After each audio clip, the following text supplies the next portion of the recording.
ہم وہی کہیں گے جو ہمارا دین ہم کو بتاتا ہے. عمل کرو تو تمہارا بھلا ہے. برادران ملت، السلام علیکم ورحمۃ اللہ تعالی وبرکاتہ. صفوں کو درست کر لیں.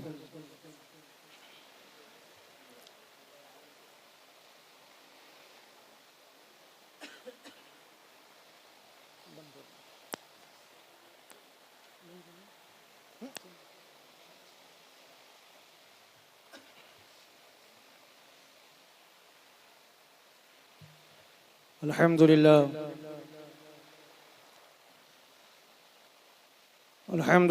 رب العالمین والعاقبۃ للمتقین والصلاة والسلام على سید الانبیاء والمرسلین وعلى آلہ واصحابہ اجمعین، اما بعد.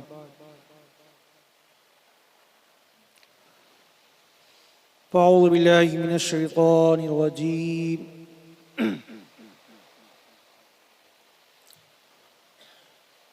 ما كان محمد أبا أحد من رجالكم ولكن رسول الله وخاتم النبيين. آمنت بالله صدق الله مولانا العظيم وصدق رسوله النبي الأمين المتين الكريم ونحن على ذلك لمن الشاهدين والشاكرين والحمد لله رب العالمين.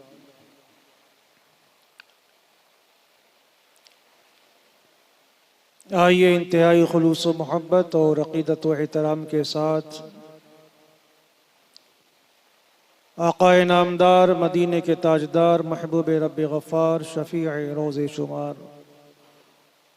حضور احمد مجتبی محمد مصطفیٰ صلی اللہ تعالی علیہ وآلہ وسلم کے دربار شاہانہ میں نذرانہ درود و سلام پیش کریں. پڑھیں بادب اللہم صلی علی سیدنا شفیعنا حبیبنا مولانا محمد معدن الجود والکرم وآلہ الکرام وابنہ الکریم وبارک وسلم صلاۃ و سلاما علیک یا سیدی یا رسول اللہ صلی اللہ تعالی علیہ وآلہ وسلم.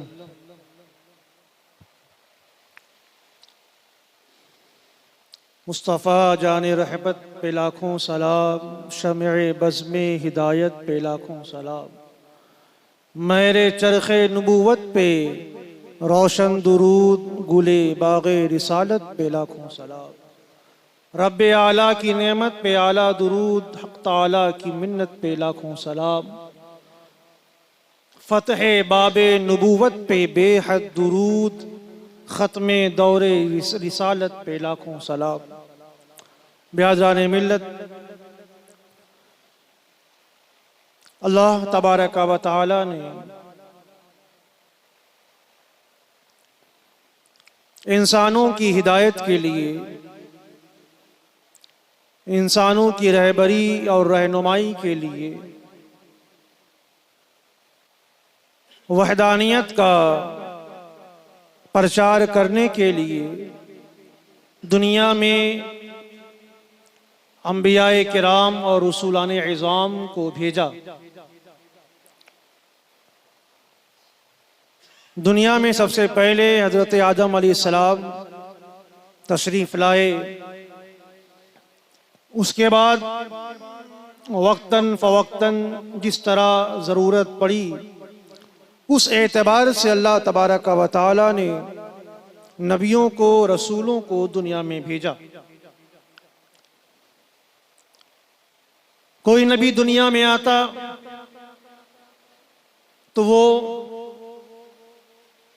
اپنی قوم کے لیے، اپنے شہر کے لیے، اپنی جماعت کے لیے خدا کا پیغام لے کر آتا، اور وہ پیغام، وہ احکام، وہ قانون الہی کی ایک معینہ مدت ہوا کرتی تھی. جب کوئی دوسرا نبی آتا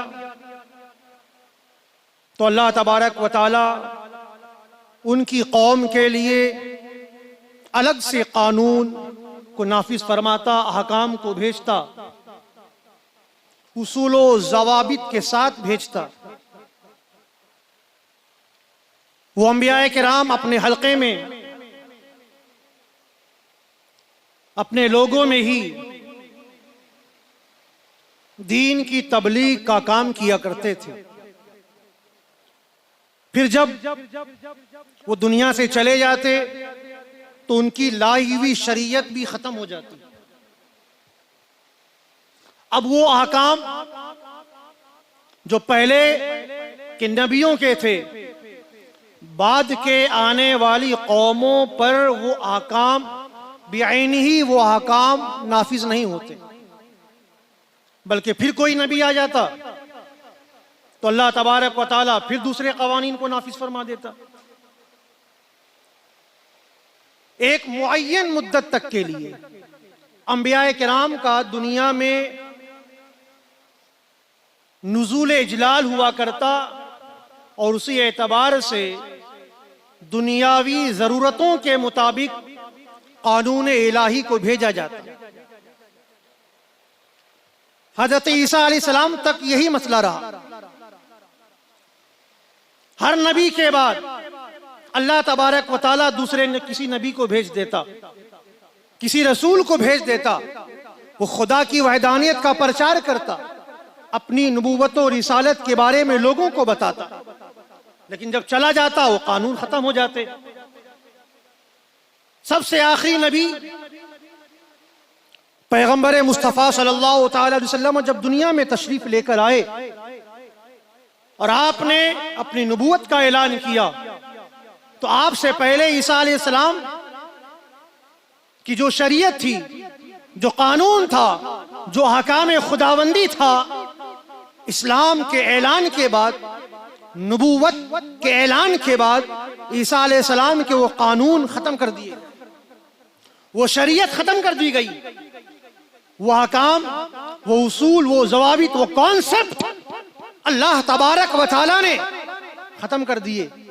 جب میرے آقا سرور کائنات صلی اللہ تعالی علیہ وآلہ وسلم نے اپنی رسالت کا اعلان کیا، اپنے آخری نبی ہونے کا اعلان کیا، تو اب یہ اعلان صرف یہی نہیں کہ جب تک میرے آقا سرور کائنات صلی اللہ تعالی وسلم دنیا میں رہے اسی وقت تک وہ احکام نافذ رہے، وہ قانون چلائے جاتے رہے، نہیں، بلکہ ایسا نہیں ہے۔ میرے آقا سرور کائنات صلی اللہ تعالی وسلم جب تک دنیا میں ظاہری زندگی کے ساتھ رہے تب بھی وہ قانون خداوندی اس دور میں بھی نافذ ہوتا رہا، اور جب ظاہری حیات کے ساتھ اپنے قبر انور میں تشریف لے گئے ہیں تو آج بھی وہی قانون چل رہا ہے، اور صبح قیامت تک وہ قانون نبوت اور قانون رسالت چلتا رہے گا۔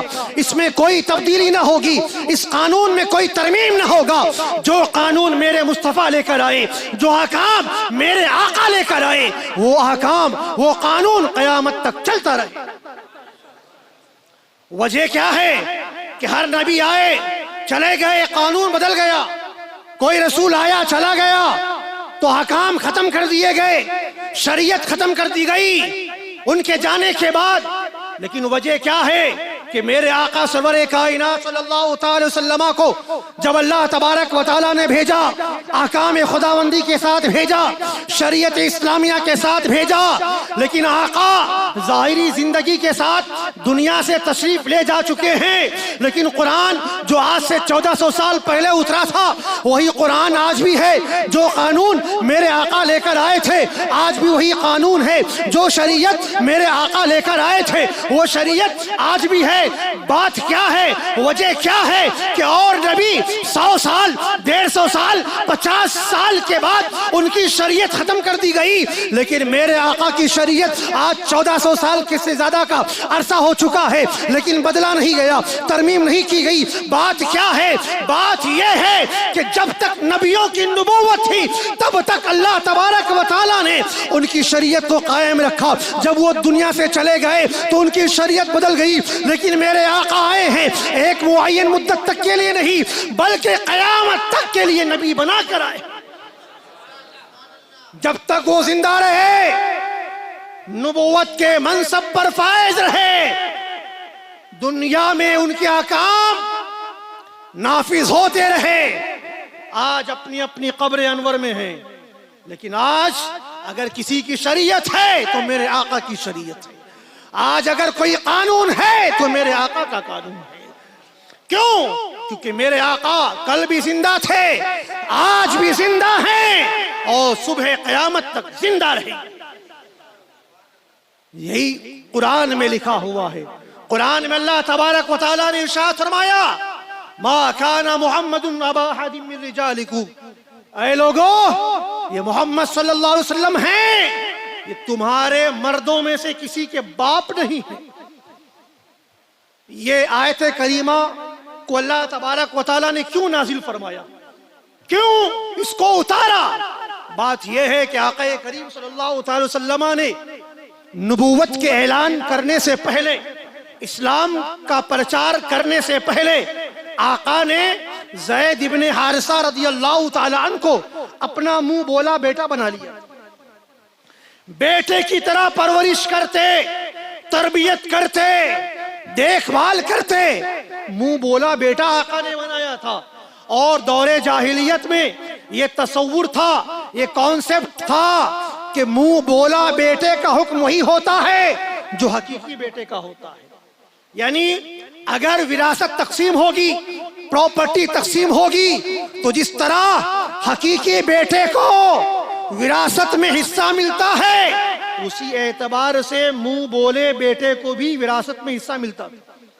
یہ دور جاہلیت کا کانسیپٹ ان کا نظریہ تھا، لیکن جب اسلام آیا، میرے آقا نے نبوت کا اعلان کیا، لوگ زید ابن حارثہ رضی اللہ تعالیٰ عنہ کو ان کے باپ کے نام یعنی لفظ حارثہ کے ساتھ وہ یاد نہیں کرتے تھے۔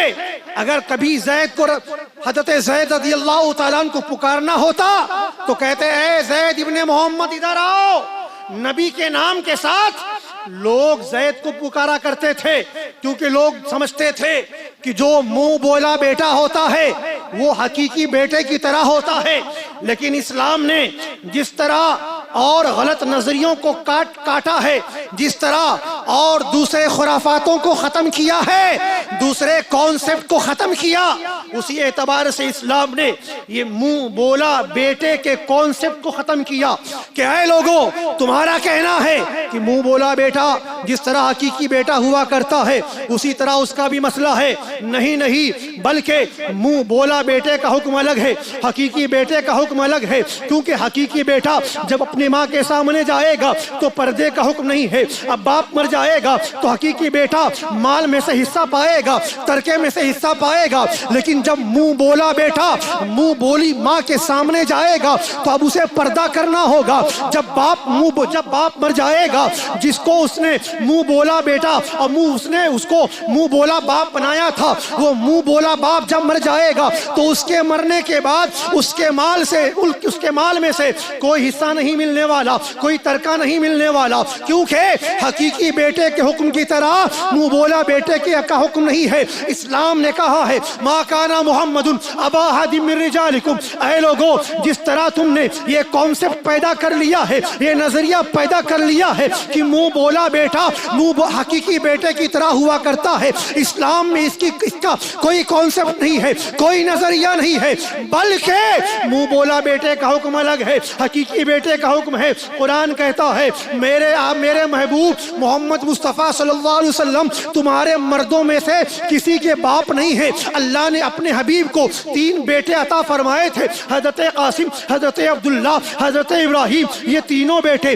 میرے آقا سرور کائنات صلی اللہ اللہ تعالی وسلم کے شہزادے ہیں، لیکن بچپن ہی میں ان تینوں کا انتقال ہو گیا۔ جو بچہ ہوتا ہے عربی میں اس کو صبی کہا جاتا ہے، غلام کہا جاتا ہے، لیکن جب بڑی عمر کا کوئی ہو جاتا ہے اس کو رجل کہا جاتا ہے۔ تو اس آیت کریمہ میں اللہ تبارک و تعالیٰ نے رجال کہا ہے۔ اے لوگو ما کان محمد ابا احد من رجالکم، اے لوگو تمہارے مردوں میں سے میرے محبوب کسی کے باپ نہیں ہیں، کیونکہ یہ باپ اگر ہیں تو اپنے بچوں کے باپ ہیں۔ حضرت قاسم کے باپ ہیں، حضرت ابراہیم کے باپ ہیں، حضرت عبداللہ کے باپ ہیں، حالانکہ یہ تینوں بچپنے میں انتقال کر گئے۔ تو جو بچپنے میں انتقال کر گئے ان کو رجل نہیں کہا جاتا ہے، بلکہ بڑی عمر کے لوگوں کو رجل کہا جاتا ہے۔ اسی کانسیپٹ کو ختم کرنے کے لیے میرے میں اللہ تبارک و تعالیٰ نے یہ فرمایا ہے کہ یہ میرے محبوب ہیں، یہ میرے رسول ہیں، یہ میرے نبی ہیں۔ تم نے جو کانسیپٹ پیدا کر لیا ہے، جو نظریہ بنا لیا ہے، یہ نظریہ غلط ہے۔ کوئی بھی بیٹا، کوئی بھی آدمی میرے محبوب کا بیٹا نہیں ہو سکتا۔ زید ابن حارثہ یہ بڑے تھے، بڑی عمر کے، بچپنے سے میرے آقا نے پالا تھا، بڑی عمر کے ہو گئے، لوگ زید ابن محمد کہہ کر پکارا کرتے تھے۔ اسلام نے سب سے پہلے اس کانسیپٹ کو ختم کیا۔ آج بھی ہیں کچھ لوگ جن کی اولادیں نہیں ہوتی، جو اولادوں کے لیے خواہش کرتے ہیں تو جاتے ہیں یتیم خانوں میں، کسی بچے کو لے کر آتے ہیں اور پھر اس کو پالتے ہیں، پرورش کرتے ہیں، لیکن اسلامی نظریہ نہیں ہوتا۔ وہی بچہ بڑا ہوتا ہے، بالغ ہوتا ہے تو اسی ماں کے سامنے جا رہا ہے، حالانکہ اسلام نے پردہ رکھا ہے، کیونکہ وہ حقیقی بیٹا نہیں ہے، منہ بولا بیٹا ہے۔ اسلام نے پردہ رکھا، لیکن عوام کلنام ان لوگوں نے یہ سمجھ لیا کہ ہم نے بچپن سے پالا ہے، ہم نے پرورش کی ہے تو یہ میرا بیٹا، ماں کہتی میرا بیٹا، بیٹا کہتا میری ماں۔ انہوں نے اسلامی نظریے کو فراموش کر دیا۔ اسلام نے تو کہا ہے کہ جب یہی بیٹا جس کو گود لیا گیا ہے، منہ بولا بیٹا بنایا گیا ہے، اس ماں سے پردہ کرنا ہوگا، اس کی جو بہنیں ہیں اس سے بھی پردہ کرنا ہوگا، اور اگر باپ مر جائے تو بیٹے کو وراثت میں سے کوئی حصہ نہ ملے گا۔ لیکن یہاں حصہ بھی تقسیم ہو رہا ہے، یہ عوام کر رہی ہے، حصہ تو دینا چاہیے بہنوں کو، لیکن آج ہم بہنوں کا حصہ مار کر ان منہ بولے بیٹوں کے میں حصہ تقسیم کرتے ہے کہ نہیں؟ ایسا لاکھوں میں کوئی ایسا ایک ہوتا ہے جن کی اولادیں نہیں ہوتی، وہ پال لیتے ہیں کسی کو، اور پھر اس کے مرنے کے بعد پوری جائیداد اس بچے کو چلی جاتی ہے۔ اب یہاں ایک مسئلہ سمجھا دوں آپ لوگوں کو، اگر وہ منہ بولا باپ مرنے سے پہلے اپنی جائیداد اگر اس بیٹے کے نام لکھ دے تو وہ جائیداد اس منہ بولے بیٹے کو ملے گی، اور اگر اس نے اپنی جائیداد منہ بولے بیٹے کے نام نہ لکھا، صرف پالا پرورش کیا، شادی بیاہ کیا، ساتھ میں رہتا ہے، باپ کا انتقال ہو گیا، تو اب یہ منہ بولا بیٹا سمجھتا ہے کہ پوری پراپرٹی میری، اس کو پراپرٹی میں سے کوئی حصہ نہیں۔ یہ ہے اسلام کا کانسیپٹ، نظریہ اسلام یہ ہے کہ ایسے منہ بولے بیٹے کو کوئی حصہ نہیں ہے۔ اس کے علاوہ میرے آقا نے آگے اور ارشاد فرمایا، قرآن کی آیت کریمہ ہے کہ ما کان محمد ابا احد من رجالکم ولکن رسول اللہ وخاتم النبیین، اور یہ اللہ کے رسول ہیں اور نبیوں میں سب سے آخر۔ یہاں ایک اور کانسیپٹ دیا گیا، ایک نظریہ دیا گیا، ایک عقیدہ دیا گیا۔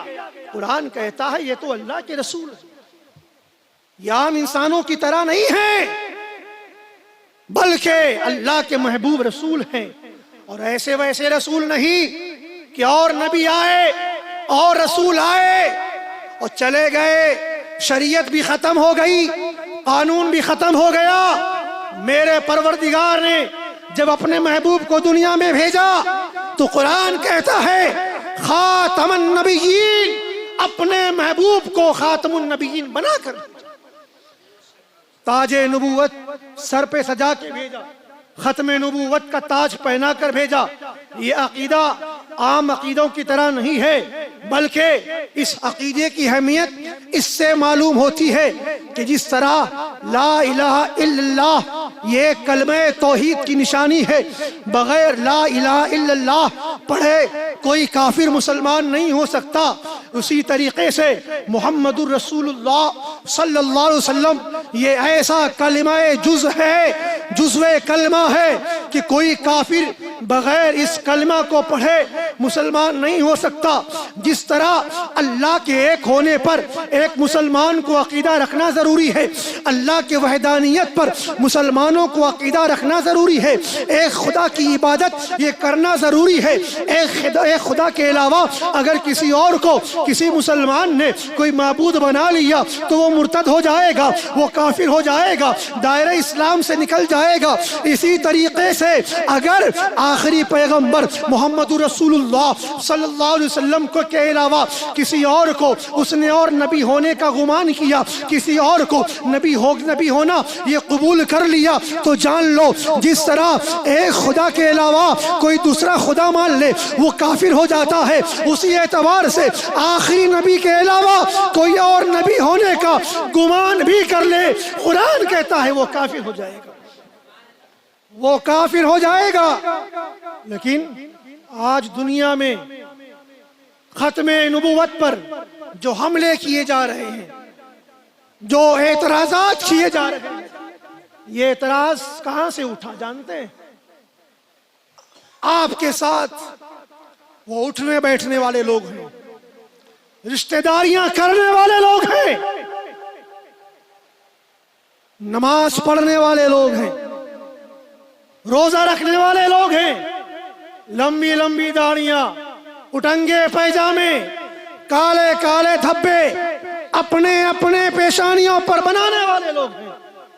میں یوں ہی بات نہیں کرتا، یہ ختم نبوت پر جو اس زمانے میں قریب 200 سال کے اندر اگر کسی نے نشتر لگایا ہے، کسی نے تیر چلایا ہے، کسی نے حملہ کیا ہے، تو یہ وہی لوگ ہیں جو اپنا نام عبد الرحمن رکھتے ہیں، جو اپنا نام عبد الجبار رکھتے ہیں، جو اپنے آپ کو راشد کہتے ہیں، جو اپنے آپ کو سلیم کہتے ہیں، یہ وہی لوگ ہیں جنہوں نے ختم نبوت کے دروازے کو توڑ دیا۔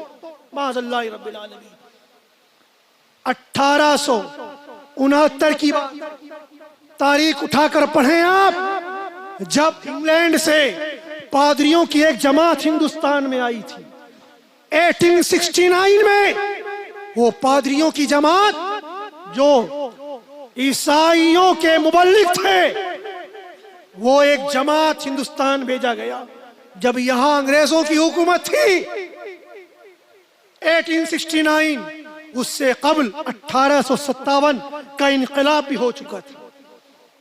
1857 کا انقلاب جب ہندوستان میں ہوا تھا تو ان انگریزوں کی آنکھیں کھل گئی تھی، دل میں گھبراہٹ پیدا ہو چکا تھا، بے چینی پیدا ہو چکی تھی۔ ارے یہ لوگ تو اتنے مجاہد ہیں کہ ابھی بھی ان کے اندر جہاد کا جذبہ باقی ہے۔ 1857 کے بعد 1869 میں پادریوں کا ایک گروپ ہندوستان بھیجا گیا، جاؤ دیکھو ہندوستان میں کسی کو روپے کا لالچ دو، کسی کو ڈالر کا لالچ دو، کسی کو مالداری کا لالچ دو، کسی کو حکومت کا لالچ دو، لڑکیوں کا لالچ دو، اور دیکھو کون ہے جو تمہارے دام فریب میں آتا ہے۔ ان میں نشتر لگاؤ، پھوٹ ڈالو، ڈیوائیڈ اینڈ رول، یہی ہمارا کانسیپٹ ہے۔ یہ انگریزوں کا کانسیپٹ تھا جو آج کچھ لوگ کرتے نظر آ رہے ہیں۔ ڈیوائیڈ اینڈ رول، پھوٹ ڈالو، حکومت کرو۔ انگریزوں کا کانسیپٹ لے کر آئے اور پھر کہا مسلمانوں میں ڈیوائیڈ کرو، لوگوں کو ڈیوائیڈ کرو، پھوٹ ڈالو۔ پھوٹ کس اعتبار سے ڈالنی ہے؟ عقیدے کے اعتبار سے ڈالنی ہے۔